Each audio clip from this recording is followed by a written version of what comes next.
ಮಾಡೋದು ಕೇಂದ್ರ ಸರ್ಕಾರ, ಕರ್ನಾಟಕ ಸರ್ಕಾರ.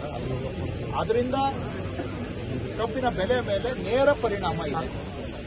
ಹಾಗೂ ಎಥೆನಾಲ್ ಅನ್ನ ಎಷ್ಟು ಪ್ರಮಾಣ ಬಳಕೆ ಮಾಡಬೇಕು ಅಂತ ತೀರ್ಮಾನ ಮಾಡೋದು ಕೇಂದ್ರ ಸರ್ಕಾರ. ಆ ತೀರ್ಮಾನದಿಂದನೂ ಕೂಡ ಸಕ್ಕರೆ ಕಬ್ಬಿನ ಬೆಲೆ ಮೇಲೆ ನೇರವಾದಂತ ಪರಿಣಾಮ ಇದೆ. ಸೊ ಈಗ ಎಲ್ಲಾ ತೀರ್ಮಾನಗಳು ಕೇಂದ್ರ ಸರ್ಕಾರದ ಕೈನಲ್ಲಿ ಇರುವಾಗ ಅಧಿಕಾರ ಎಲ್ಲ ಅವ್ರ ಕೈಯಲ್ಲಿ, ಜವಾಬ್ದಾರಿ ಬೇರೆಯವರ ಮೇಲೆ ಅಂತ ಹೇಳಿದ್ರೆ ಹೇಗೆ ಸಾಧ್ಯ? ಯಾರ ಕೈಯಲ್ಲಿ ಅಧಿಕಾರ ಇದೆ ಅವರು ಜವಾಬ್ದಾರಿ ತಗೊಂಡು ಸಮಸ್ಯೆ ಪರಿಹಾರ ಮಾಡಬೇಕು. ಆಯ್ತು, ನಾವಿವತ್ತು ಕಾರ್ಖಾನೆ ಮಾಲೀಕರನ್ನ ಸಭೆ ಕರೆದಿದ್ದೇವೆ, ಪ್ರಯತ್ನ ಮಾಡ್ತಾ ಇದ್ದೇವೆ, ರೈತರ ಹತ್ರ ಮಾತಾಡ್ತಾ ಇದ್ದೇವೆ. ಸೆಂಟ್ರಲ್ ಗವರ್ಮೆಂಟ್ ಏನ್ ಮಾಡಿದೆ? ಕಳೆಕಾಯಿ ತಿಂತಾ ಇದ್ದಾರ ಅವರು? ನಾವಾದ್ರೂ ಪ್ರಯತ್ನ ಮಾಡ್ತಾ ಇದ್ದೀವಿ. ಅವ್ರು ಏನ್ ಪ್ರಯತ್ನ ಮಾಡಿದ್ದಾರೆ ತೋರಿಸಿ, ಒಂದು ಉದಾಹರಣೆ ಕೊಡಿ. ಯಾರಾದ್ರೂ ಸೆಂಟ್ರಲ್ ಅಗ್ರಿಕಲ್ಚರ್ ಮಿನಿಸ್ಟರ್ ಒಂದು ಮೀಟಿಂಗ್ ಕರೆದಿದ್ದಾರಾ? ಪ್ರೈಮ್ ಮಿನಿಸ್ಟರ್ ಇದ್ರ ಬಗ್ಗೆ ಚರ್ಚೆ ಮಾಡಿದಾರಾ?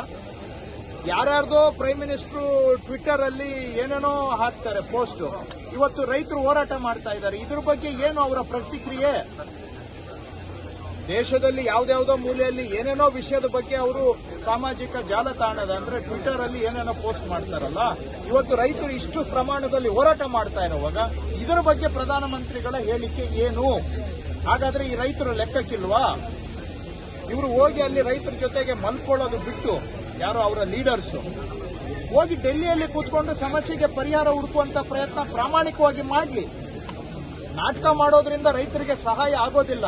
ರಾಜಕೀಯ ಬೇಳೆ ಬೇಯಬಹುದು, ಆದ್ರೆ ಅದರಿಂದ ರೈತರಿಗೆ ಸಹಾಯ ಆಗೋದಿಲ್ಲ.